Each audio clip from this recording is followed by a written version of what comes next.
کہ اس بار معاف کرتا ہوں، اس بار معاف کرتا ہوں۔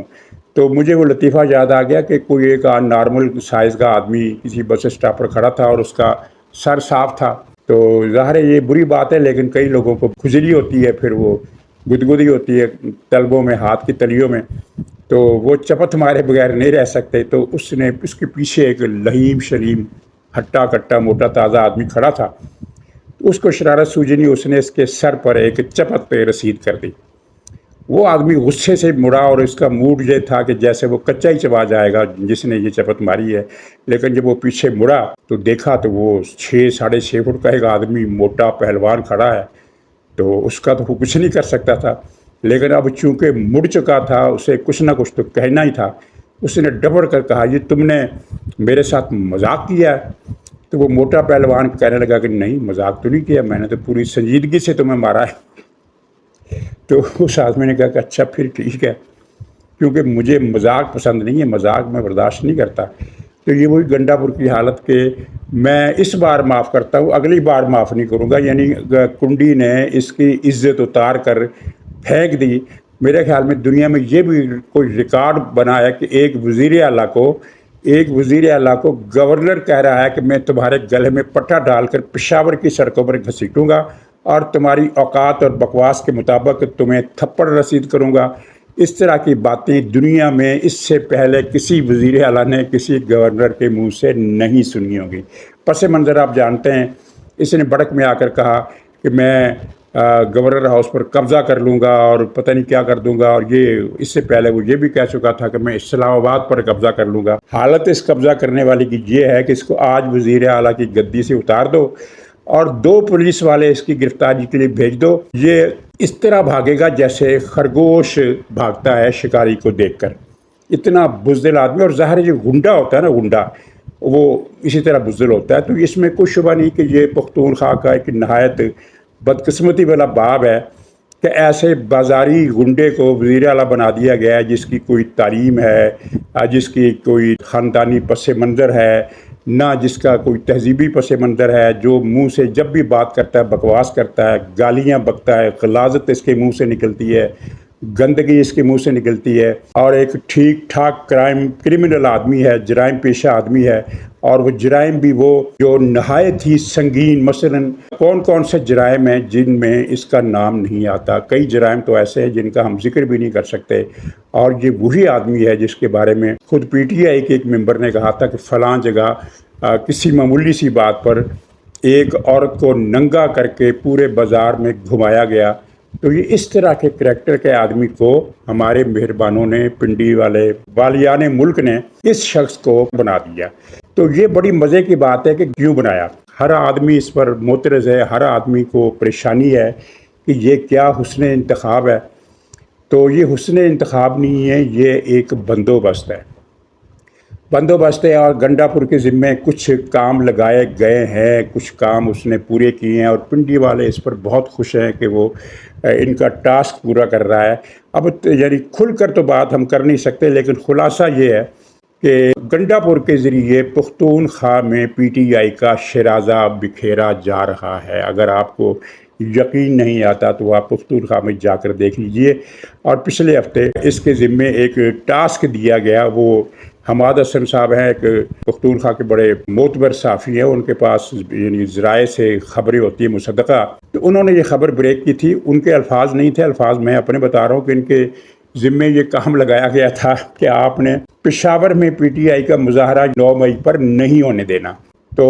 یہ گنڈا پور صاحب نے اس مشن کو کامیاب کیا اور پشاور میں جلوس نہیں نکلنے دیا، بلکہ آپ اندازہ کریں اس بات سے کہ پورے صوبے پختونخوا میں کہیں بھی پی ٹی آئی کسی بھی طاقت کا مؤثر تو کیا نیم مؤثر مظاہرہ بھی نہیں کر سکی، یعنی غائب رہی سڑکوں پر۔ 3.5 کروڑ کی آبادی ہے پختونخوا کی، میرے خیال میں 3 کروڑ کی تو ہوگی۔ 3 کروڑ کی آبادی میں صرف 6 یا 7 شہر تھے جہاں 50-60 سے لے کر 200-250-300 تک کا ہجوم ہوا، اور واحد بڑا ہجوم جو تھا وہ تھا گنڈا پور کا جلسہ جو ڈیرہ اسماعیل خان میں ہوا، اور وہاں کچھ ہزار لوگ تھے۔ اس کے علاوہ پورے پختونخوا صوبے میں ٹھنڈ پروگرام جاری رہا، ٹھنڈ پروگرام۔ تو اب پھر گنڈا پور سے پنڈی وال اگر خوش ہیں تو خوشی سمجھ میں آتی ہے